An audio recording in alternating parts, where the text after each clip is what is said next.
میرے ایک استاد ہیں، وہ مجھے ایک دن آ کے کہنے لگے کہ کچھ لوگ کہتے ہیں کہ رضا ثاقب کے پاس تسخیر قلوب کا وظیفہ ہے، اور وہ صبح فجر کے وقت جب سورج چڑھا ہوا ہوتا ہے تو سورج کی جانب منہ کر کے پڑھتا ہے،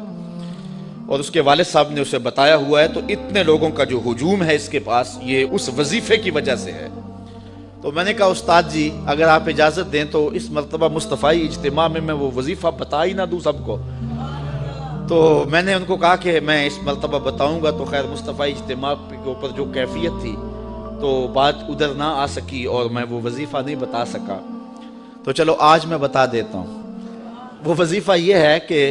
جس نے یہ بتایا ہے کہ فجر کے بعد پڑھتے ہیں اس کو مغالطہ لگ گیا، میں فجر کے بعد نہیں پڑھتا۔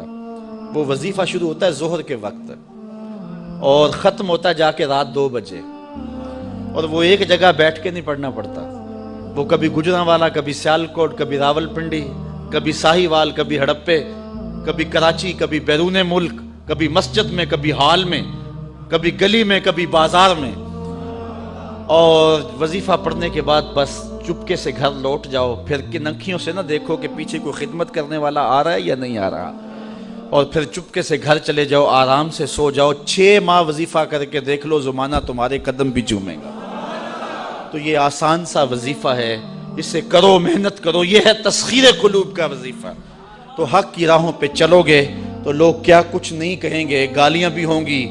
بلکہ اب تو گالی سے بات گولی تک جا پہنچی ہے۔ پہلے لوگ اپنے نظریے کو منوانے کے لیے دلائل دیتے تھے، پھر ممبر و محراب سے گالیاں شروع ہو گئیں،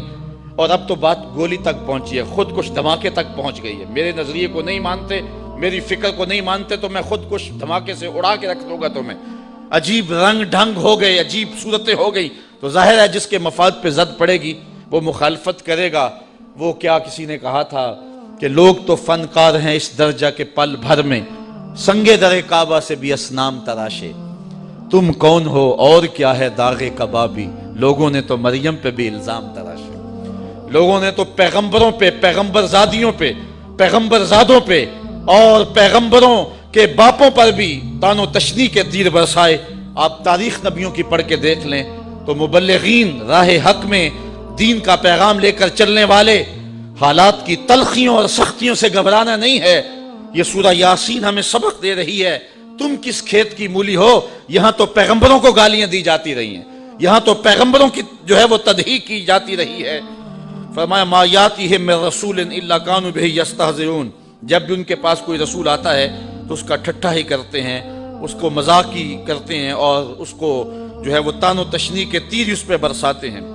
الم یروا کم اہلکنا قبلہم من القرون انہم الیہم لا یرجعون۔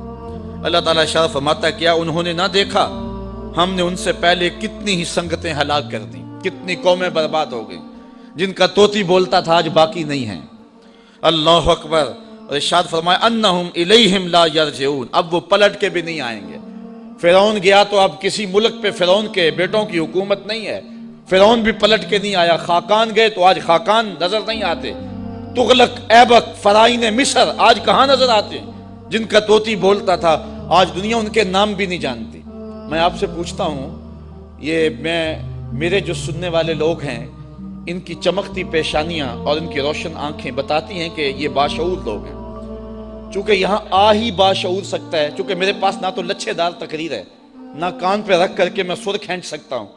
تو پھر ظاہر ہے جو ان مقاصد کے لیے آتے ہیں وہ ہماری مجالس میں تو نہیں آئیں گے۔ یہاں تو وہی آئے گا کہ جس کے سینے کے اندر جو ہے وہ جستجو کی روشنی ہے، یہاں تو وہی آئے گا کہ جو قرآن مجید کی تفہیم کا نور اور اس کے سمجھنے کا جذبہ سینے میں رکھتا ہے۔ تو تاریخ کے قاری بھی ہوتے ہیں، اور علماء بھی، اہل دانش بھی، وکلاء بھی، ڈاکٹر بھی، اور پڑھے لکھے سنجیدہ متین لوگ بھی، لیکن اس کے باوجود میں اتنے اس مجمع میں جو کہ انتہائی سنجیدہ اور متین اور سمجھدار طبقہ ہے، اگر میں آپ سے پوچھوں کہ جب حضور تشریف لائے تھے تو اس زمانے میں جس شخص کا طوطی بولتا تھا، سلطنت روم کا شہنشاہ، اس دور کا اوباما کہہ لیں، اس کا نام کیا تھا؟ تو کوئی تاریخ کا تازہ مطالعہ رکھتا ہو تو شاید وہ نام بتا دے، لیکن باقیوں کو اس کا نام یاد نہیں ہوگا۔ حالانکہ اس دور کا سپرمین، اس دور کا اوباما، اچھا اس دور کے کسرا کا نام بتا دیں، اس دور کے ٹونی بلیر کا نام بتا دیں، تو شاید یہ بھی نام کوئی نہ بتا سکے۔ یار وہ جن کا طوطی بولتا تھا ان کے نام بھی یاد نہیں ہیں، اور آؤ کسی بچے سے بھی پوچھ لیں کہ حضور کے مؤذن کا نام کیا تھا، تو وہ سر اٹھا کے کہے گا کہ بلال حبشی۔ تو پھر حق ہی غالب ہوتا ہے، اور حق کے ہی پھریرے اور حق کے ہی اجالے ہوتے ہیں۔ اللہ فرماتا ہے وہ گئے، وہ جو جانے والے ہیں وہ تو پلٹ کے نہیں آئے ہیں۔ اللہ فرماتا ہے وہ کبھی نہیں آئیں گے، انہم الیہم لا یرجعون۔ وہ شہنشاہ، وہ کج کلا جن کے طوطی بولتے تھے، آج ان کا نام بھی باقی نہیں ہے، لیکن کسی بھی منبر اور کسی بھی محراب سے کان لگا کے سنو محمد کے بلال کا نام بھی باقی ہوگا۔ تو فرمایا کہ الم یرو کم اہلکنا قبلہم من القرون، دیکھو کہ ہم نے کتنی بستیاں برباد کر دی، کتنی سنگتیں تباہ کر دی۔ یہ بڑے بڑے محل آج کھنڈرات بنے ہوئے دکھائی دیتے ہیں یا نہیں دیتے؟ یہ سکندر ذوالقرنین کا قلعہ میں نے دیکھا ہے یونان کے اندر، وہ اتنا اونچا کہ حیرت گم ہوتی ہے اور دنیا کے عجائب میں سے ہے، لیکن وہاں حسرتیں ٹپک رہی ہیں، برس رہی ہیں۔ آج نہ سکندر کا جاہو جلال رہا، نہ اس کا تم تراک رہا۔ آج وہاں آثار قدیمہ کے طور پہ انہوں نے اس قلعے کو محفوظ تو رکھا ہے، لیکن آج وہاں زندگی کی رمق نہیں ہے، وہاں زندگی کا اجالا نہیں ہے۔ یار سکندر کے محل میں تو زندگی کا اجالا نہیں ہے، اور وہ ویسے کرنے کی قبر پہ بھی زندگی کے اجالے ہیں۔ تو پھر زندگی تو یہ ہوئی نا، پھر اجالے تو یہ ہوئے نا، بلال کی قبر پہ بھی زندگی کے اجالے ہیں۔ یا حسرتن علی العباد، افسوس ہے بندوں پہ۔ اور پھر ادھر دیکھیے زندگی کے نظارے، زندگی کا جمال۔ اللہ اکبر۔ اللہ فرماتا ہے وَإِن كُلٌّ لَمَّا جَمِيعٌ لَدَيْنَا مُحْضَرُونَ، اور جتنے بھی یہ ہیں سب کے سب ہمارے حضور حاضر کیے جائیں گے۔ یہ جنہوں نے پیغمبروں کو شہید کیا، حبیب نجار کو قتل کیا، اب اللہ کے عذاب کا کوڑا برسا، حضرت اسرائیل علیہ السلام، حضرت جبرائیل علیہ السلام نے آ کے ایک چیخ ماری اور وہ بجھ کے رہ گئے، تو کیا کام تمام ہو گیا؟ کام ختم ہو گیا؟ کہا نہیں، ایسا نہیں ہوگا۔ پھر تو کام ختم ہو گیا کہ وہ بھی مر گئے، ایک چیخ سے برباد ہو گئے۔ سزا کیا صحیح انہوں نے، اگرچہ بہت بڑی سزا ہے، لیکن اللہ فرماتا ہے نہیں، یہ ایک عارضی سزا ہے، ابھی ایک بڑا میدان لگنے والا ہے، ترازو نصب ہوں گے، ایک میدان سجنے والا ہے، کل قیامت کا دن ہوگا۔ وَإِن كُلٌّ لَمَّا جَمِيعٌ لَدَيْنَا مُحْضَرُونَ، پھر وہ پیغمبر بھی لائے جائیں گے، حبیب نجار بھی کھڑا ہوگا، پا بجولا یہ بھی لائے جائیں گے، اور پھر رب کا دربار ہوگا، ان کے ہاتھوں میں زنجیریں اور پاؤں میں بیڑیاں، اور ادھر حبیب نجار کے سر پہ عزتوں کا تاج، ان پیغمبروں کے سروں کے اوپر نورانی تاج اور بدن پہ نوری حلے، اور پھر ان کے عمل بھی لائے جائیں گے، ان کی تبلیغ کا بھی وزن کیا جائے گا۔ اور گالیاں دینے والوں یہ دیکھو تمہاری گالیاں اور ان کا وزن، اور پھر اس کی سزا جہنم، اور میٹھے بول بولنے والے پیغمبروں کی بولی بھی سنو، اور اس کی جو جزا ہے میرے رب نے رکھی ہے ذرا اس کو بھی دیکھو، تو پھر وہ کیا منظر ہوگا اور کیا رنگ ہوگا اور کیا جمال ہوگا۔ تو راہ حق پہ چلنے والے، اگر تیری بات کو ٹھکرا بھی دیا جاتا ہے، تیری باز کو ترک بھی کر دیا جاتا ہے، تیری گفتگو کا مذاق بھی اڑا لیا جاتا ہے، تجھے گالیاں گولیوں سے سزا بھی دی جاتی ہے، تو اس کی پرواہ نہیں کرنا۔ آج اگر بدن کٹ جائے، آج اگر تو تماشا بن جائے، آج لوگ تجھے گالیاں دے، آج تیرے دامن کی دھجیاں بکھیر دی جائیں،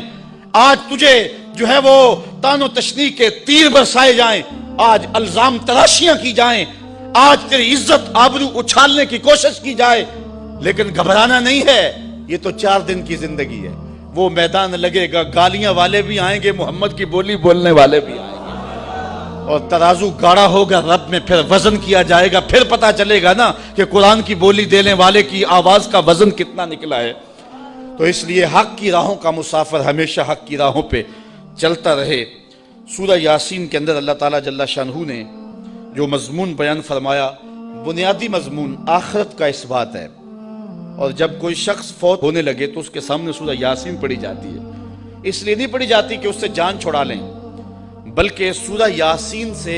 ایمانی لیول بڑھ جاتا ہے، تیقن میں اضافہ ہو جاتا ہے، آخرت کا عقیدہ پختہ ہو جاتا ہے،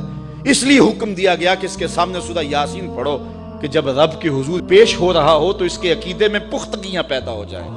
اور معاد اور آخرت کا یقین پختہ تر ہو جائے۔ تو یہ 2 رکوع ختم ہوئے، اگلے جو 3 رکوع ہیں ان میں معاد کا اثبات کیا گیا ہے، اور اللہ تعالیٰ نے آفاق اور انفس کے اندر پھیلے ہوئے دلائل کے ساتھ حضرت انسان کو بتایا ہے کہ تو رب کو کیسے بھول سکتا ہے، کیسے اس کا انکار کرتا ہے۔ تیرے وجود میں بھی دلیلیں ہیں، اگنے والے سورج میں بھی دلیلیں ہیں،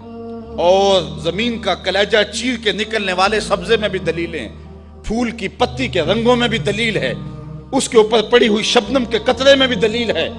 اور پھر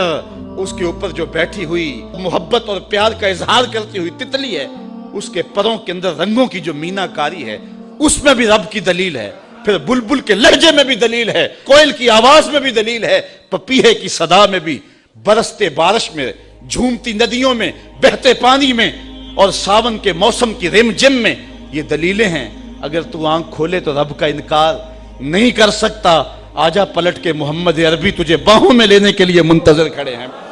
اور تو ایمان کی بہاریں اور ایمان کے اجالے